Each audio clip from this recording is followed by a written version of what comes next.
famílias, escolas, clínicas e profissionais que atuam diretamente com pessoas autistas. Com uma abordagem humanizada, sensorial e educacional, o programa busca fortalecer a inclusão real, promovendo mais autonomia, comunicação e qualidade de vida. Para tratar sobre esse tema, o Ligado nas Cidades recebe agora a pesquisadora e mãe atípica, Aneida Fouza. Muito obrigada pela participação, Aneida. Obrigada por trazer, né, todas essas informações esclarecedoras aqui no Ligado nas Cidades. Ainda estou com o Tribuna Livre na cabeça, aqui no Ligado nas Cidades. E como a sua experiência, né, como mãe de adolescentes autistas influenciou, né, na criação desse programa Capacitar para Incluir. Eu que agradeço por estar aqui com vocês, estar podendo compartilhar um pouco desse tema que é tão importante, né? O autismo hoje é um tema mais falado no mundo, não é no Brasil, não é nos Estados Unidos, de onde eu venho, mas a gente fala do autismo todos os dias. Pois é, Aneide, a gente tem visto que ao longo dos últimos anos, como você muito bem falou, tem um crescimento no número de pessoas diagnosticadas com autismo, também provavelmente dados demonstram que o número de pessoas com autismo cresceu também, e das maiores discussões que tem, principalmente entre pais tipos e atípicos, é sobre a inclusão de crianças em ambiente escolar. Sim. Eu queria saber qual o conceito, se há um conceito definido, qual é o melhor método de se fazer essa educação das crianças com autismo. É junto do ambiente com crianças típicas, é de uma forma híbrida, é separado, porque é algo que realmente tem se discutido muito, né? Então, tem uma receita de bolo nesse caso, Aneide? Eu vou eu vou dar 3 respostas nessa sua fala. Primeiro é sobre o aumento, né, do autismo. Hoje a gente sabe, dentro dos Estados Unidos, porque eu vejo muito essas pesquisas aqui no Brasil, mas não é no Brasil, é nos Estados Unidos. De cada 37 crianças que nascem, uma tem autismo. E é um dado preciso. É um dado que realmente é conectado com conectado. Todos os médicos, tem um sistema conectado com o sistema federal. Ou seja, já começa o rastreio no primeiro ano de vida da criança. Em 2006, é possível o diagnóstico com um ano? Lógico, em 2006, onde meu filho Severo foi diagnóstico, ele começou o tratamento com 1 ano e pouco. O diagnóstico saiu com 2 anos. No primeiro ano de vida, quando você leva a criança para o pediatra para tomar vacina e acompanhar, ali já começa o marco de acompanhamento. Sua criança, quando está amamentando, ela olha para você, que a alteração é essa. Sua criança, ela olha nos teus olhos. E todos aqueles sintomas que a gente sabe. Então, ali já começa o marco, levantou a bandeira vermelha, intervenção. Então, já passa para o governo federal, para a equipe multidisciplinar, começar com essa criança, e ela começa a intervenção antes mesmo do diagnóstico. Então, o propósito disso aí é quanto mais cedo você começa a intervir, mais os resultados são presentes. Porque a criança, ela nasce, ela tem o cérebro elástico, ela vai crescendo e até um determinado tempo a gente tem que intervir ali para fazer a diferença lá na frente. Quanto à inclusão, eu acho que tem uma interpretação errada por muitos. A inclusão não é colocar dentro de uma sala com criança, ou levar uma criança para uma festa de aniversário e ser convidada, não. A inclusão é quando se entende como lidar com essa criança. A inclusão é saber quais são as dificuldades dessa criança e tentar acomodar, tentar modelar, né, de acordo com o que ela possa processar. E uma sala de aula é o local mais difícil, com a criança com transtorno do processamento sensorial, suportar. Né? Porque o problema não é o autismo. O autismo está tudo maravilha. A dificuldade são as comorbidades do autismo. É o processamento sensorial, é a comunicação, é a socialização, né? É a própria praxia da fala, que às vezes a criança não consegue, é a epilepsia.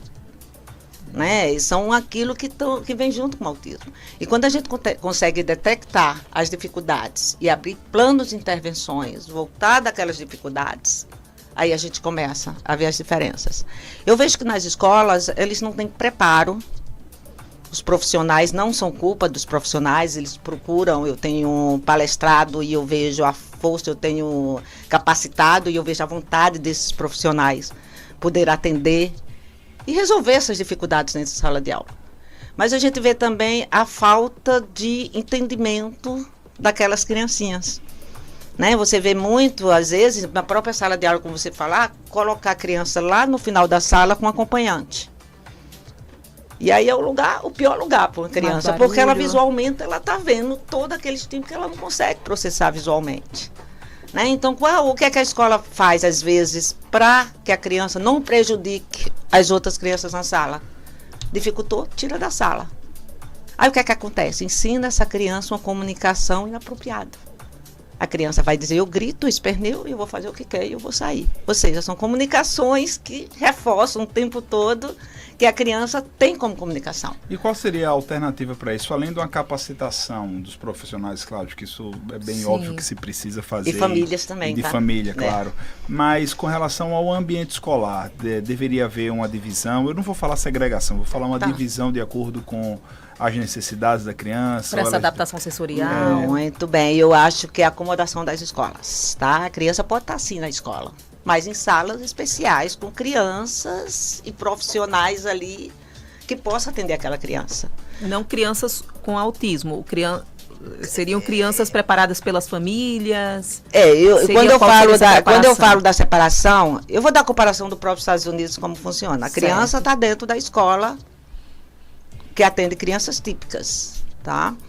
As crianças que são atípicas, elas estão na mesma escola, em salas específicas, com menos crianças, mais ou menos 6 crianças, 5 crianças, 4 crianças. A sala é acomodada com luz, meu Deus do céu, luz. Se a criança, no caso, tem hipersensibilidade, ela não vai conseguir ficar. Dá dor de cabeça, né? O meu filho é hipo, ele quer entrar dentro da luz. Então, ele perde todo o foco em volta. Então, a gente tem que acomodar. Um ventilador, tá vendo essa zoadinha que eu tô vendo aqui, eu escutando aqui? Se meu filho tivesse aqui, ele já enlouquecia, porque para ele já não, para ele chega bem mais forte. Então, as acomodações, um headphone na sala de aula pode ajudar. Então, as acomodações que precisam ser feitas dentro da sala de aula para que essa criança consiga manter tempo e também aprender a aprender. Às vezes o profissional não sabe como ensinar a criança. Então ela tem todo um processo de aprender, né, de se comunicar, que eu não vejo muito também a comunicação aumentativa e alternativa dentro das salas de aula, que é aquela comunicação, toda aquela comunicação que não é verbal. Sim. Se você se comunica através de gesto, de foto, de uma parte eletrônica, a criança, quando ela aprende a se comunicar, aqueles comportamentos que ela não consegue passar para você, vão diminuindo. Então, a gente começa a medir aqueles comportamentos e começa a acomodar. Então, seria mais uma questão da estrutura também, não só da preparação, da capacitação dos profissionais, da estrutura da escola.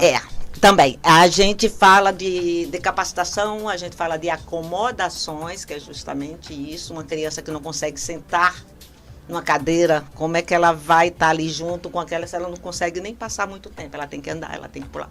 Então, o que é que eu vou fazer nessa situação?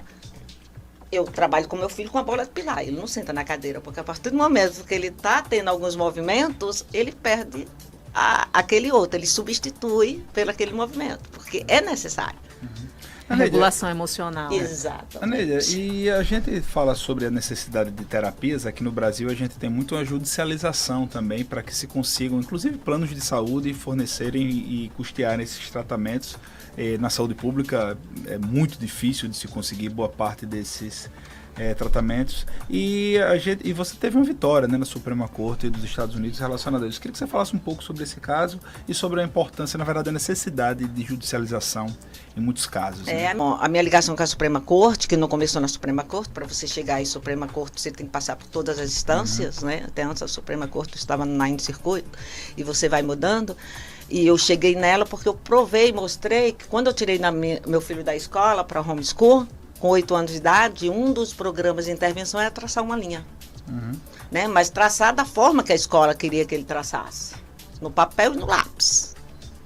Né? Eu tirei ele na escola e com 15 dias ele estava traçando o alfabeto inteiro. Então, como é que ele passou 3 anos aprendendo a traçar e não conseguiu?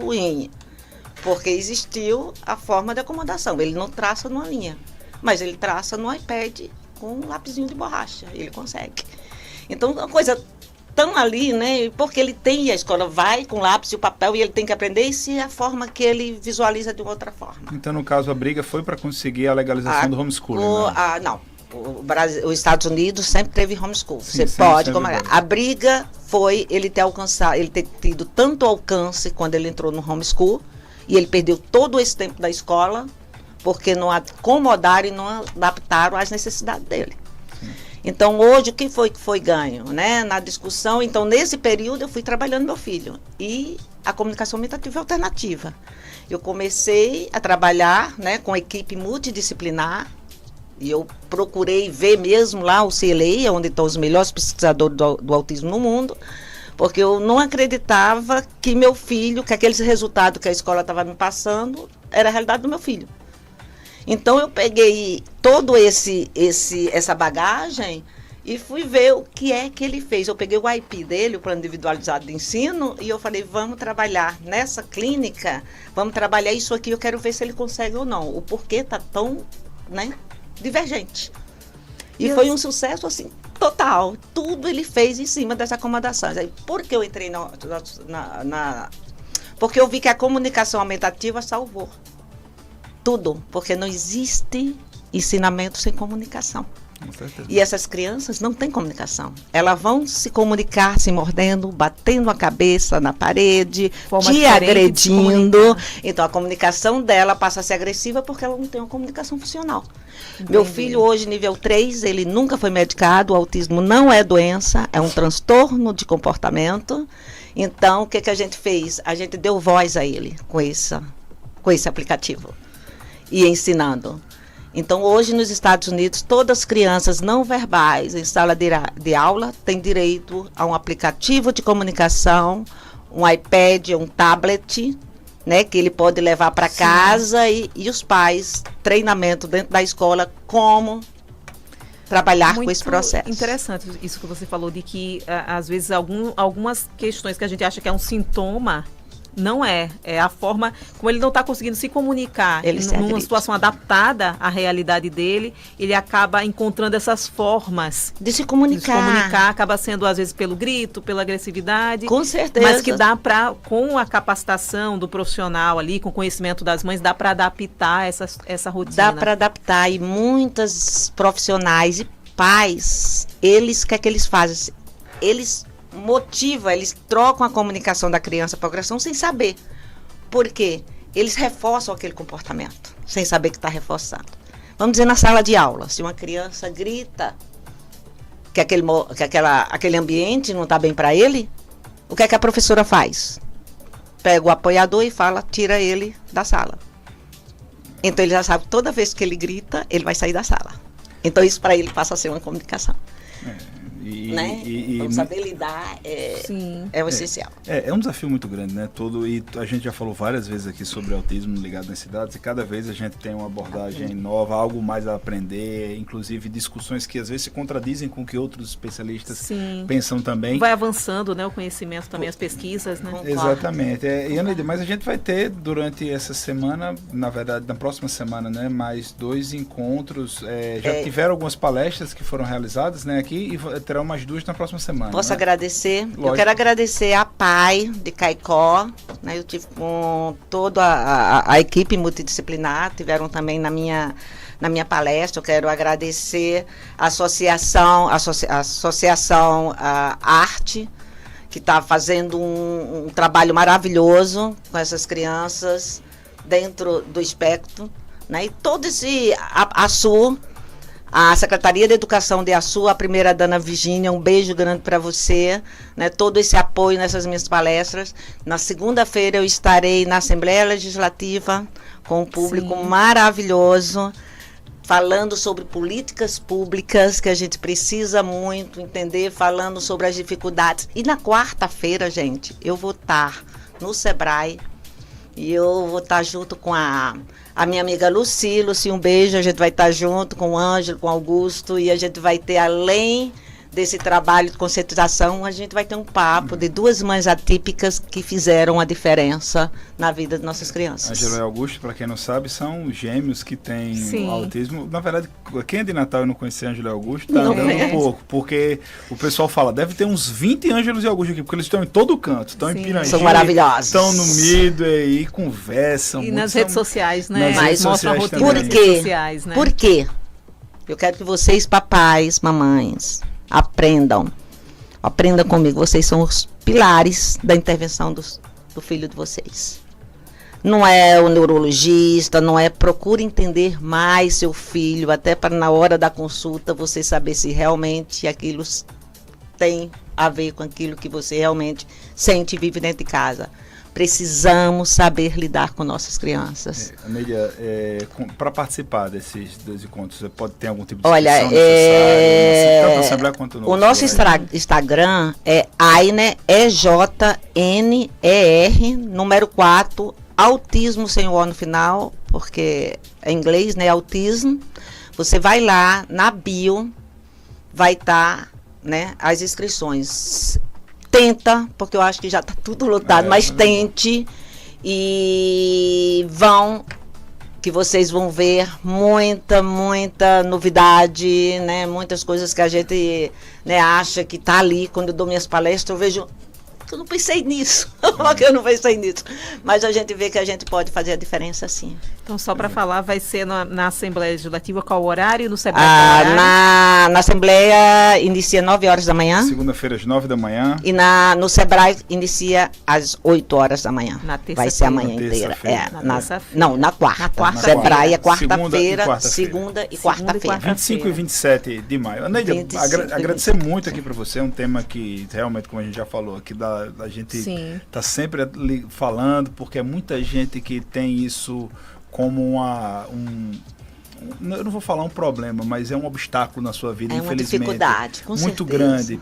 E a gente se compadece muito, apesar de não ser um pai atípico, eu sou um pai típico, mas a gente tem muitos convívios, né? Todo mundo convive com crianças que têm autismo, com adultos que têm autismo, e o tratamento dessas pessoas hoje vai fazer com que a nossa sociedade no futuro seja funcional. E é o que a gente tem que pensar muito, né? O tempo inteiro. Com certeza. Então, muito obrigado pela participação. Obrigado aqui. Vocês por passar todas essas informações para a comunidade, né? O autismo faz parte da nossa sociedade. Pois é. E eu acho que o caminho está certo. Vocês da comunicação sempre passando essa mensagem é algo assim fantástico. Importante. Então vamos para um rápido intervalo, né, Juliana? Daqui a pouco a gente volta aqui